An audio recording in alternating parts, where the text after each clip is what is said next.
Welcome back, everybody, to Dashing with Flash. Thank you for joining. Make sure you hit the like button, the share button, subscribe, comment, whoop, all of that stuff. So, para. Doesn't it feel good to say all of that? Well, with that being said, several times, para, if you don't know already, which you've been living under a rock for the past how many ever months now, para is the app that originally gained fame for gaining access, giving you access to the hidden tip information on DoorDash orders. You would get a text notification of what the full payout was. It would tell you what the whole full payout was and how much the tip was. Point blank. Because it's information that's already in the order, but what the DoorDash algorithm does is hide it so you just don't see it. So what happens is it's technically the DoorDash app, when it sends you an offer, it sends you all the information. So it technically sends you the full payout information already, but again, there's a coding in the DoorDash app that hides that part of that makes that information hidden. What the Para app does is take that information and makes it visible. And then the Para app evolved a little bit. The app became available to go download as a full application on the App Store. You didn't have to backdoor install it like third party. You could go on the App Store. In my case, I'm an Android user, so you get on the Play Store, you install it, and it does more than just tip transparency on DoorDash. You can track your earnings. You can put in the information for DoorDash, Grubhub, Uber Eats, whatever, and it will track your earnings for you. You can set goals. You can set weekly goals. It can tell you how much more you need to go to meet that goal. I think they're working on mileage. I'm not sure, but it's trying to do an all-in-one thing. So it's not just, hey, see everything on DoorDash. Yes, that's the selling point, if you will, even though it's a free app. Quick note on that, I don't expect it to forever remain free though. There's no way. Something's got to give. Either DoorDash would get involved and tell them you can no longer operate, or whatever the case may be, or they're going to be charging for it, and sideways residual will end up in DoorDash's pocket. It's just part of what I believe as far as that goes. Para was in the early stages, and if you check out my older video, one of my first videos I did detailing the app and what it did, in those days, we weren't really saying what the name of the app was because we weren't sure what the repercussions were going to be. We didn't know if DoorDash was going to just start mass waves of deactivations because, everybody's using this app and it's technically against terms of service, right? Whether or not they were just going to come after everybody because everybody had been talking about this app. Once that quickly became not the case, and there's this huge community of Para users that they're in messages together, and nobody, to my knowledge, to this day, has been deactivated for using the Para app. I don't think DoorDash is actively looking to deactivate people for this. It's just kind of one of those things that if it's not hurting anybody, right? Now, I will use that as a segue point into one of my large portion points of this video. Para can be used one of two ways. Well, several ways, but I think there's really two big ways of going about using Para. One way is kind of the more negative way. And I say negative to say that this is the way that if DoorDash was to come after users for using the Para app, it would be for this reason. And that's the people that have the Para app, use it, and strictly use it to just sit there and wait for the quote-unquote unicorn offers. They're waiting for $30, $40 big payout offers, those huge hidden tip offers. And in my opinion, that's the most damaging way to use the Para app, because because then you're just sitting there. Then you're going against helping the business. And I say business because it's kind of gig econ workers using these platforms. It's a give and take. So we're on the platforms. We're on DoorDash, Uber Eats, Grubhub, whatever. We need them in the sense where we need access to the app to earn money, and they need us because they're not delivery companies, so they need contractors to execute for them. So I think they need orders to get delivered. So a driver just sitting there, not taking any orders, declining, and I'm all for decline now. I'm all for cherry picking, but there's a way of going about that. The better way, for me, in my opinion, of using Para, I've used it, and I use it in a way where I don't need the Para app to tell me that I should take a $7 offer going 3 miles. I already know this.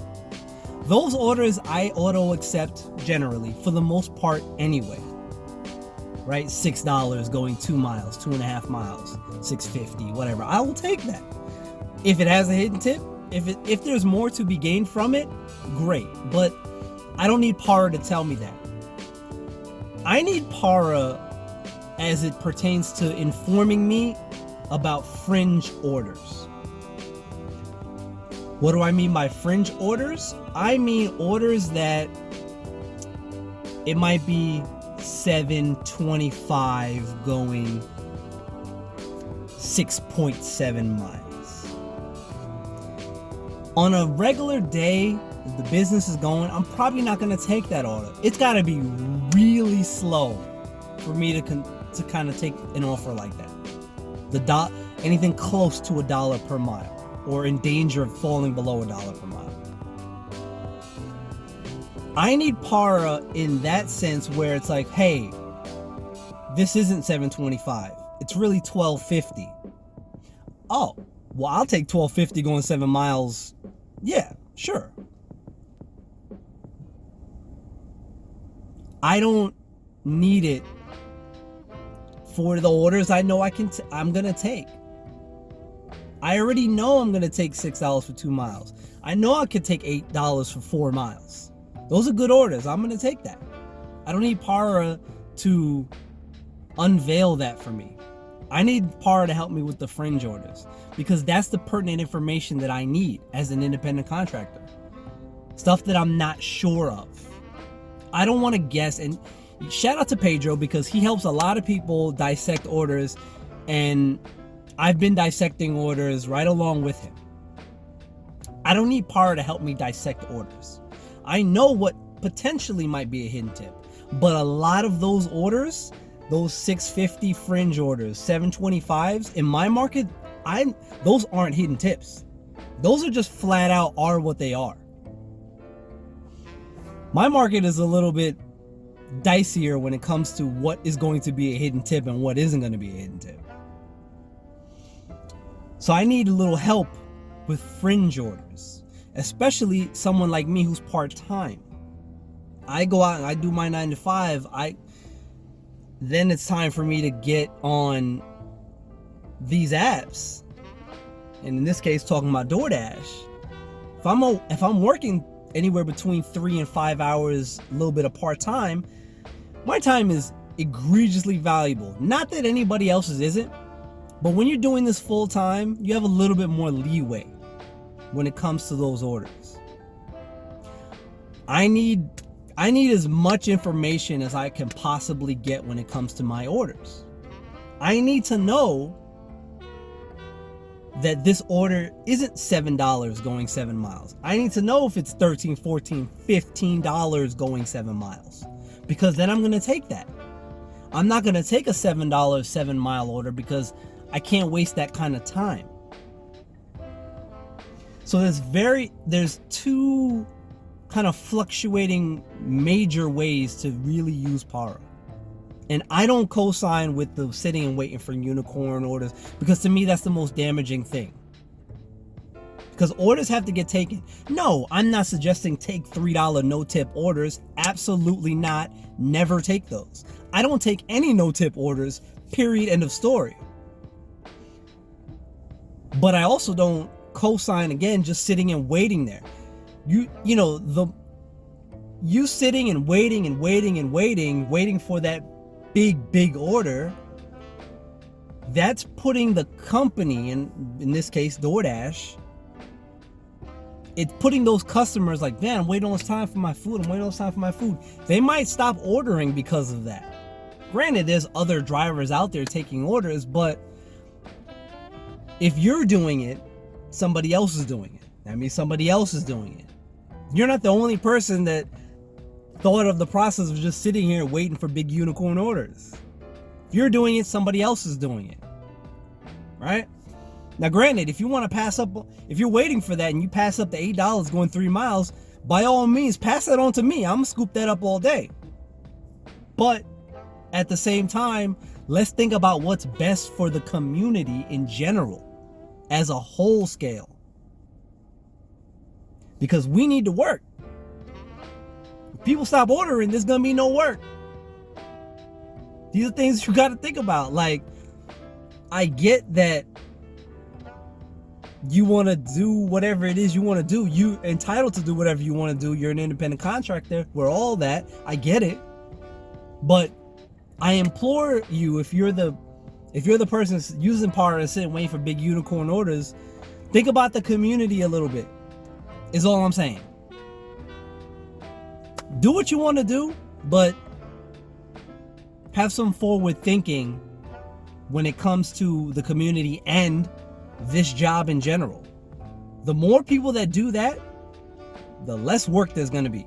And then there's going to be more apt for DoorDash to come after any and everybody using this app. Just some things to think about. That's it. Everybody's been on the let's all talk about Paro train because we're talking about it now. It's become clear that it's okay to at least talk about now. Nobody's gonna get deactivated for talking about Paro. Okay, so here we are. Let's talk about it. Let's keep the conversation going. Get down in the comments. Let's talk about it. Share this video with any and everybody you know, please. Appreciate that. Thank you for being here. So yeah, check out whatever video it posted here. Subscribe here. Check out a video for you, and check out last video, whatever it says. I don't know. I don't keep track of that stuff. I just press buttons and then send video out. Upload video. All right. This is Dashing with Flash. Thank you guys again. Catch y'all next time. Peace out.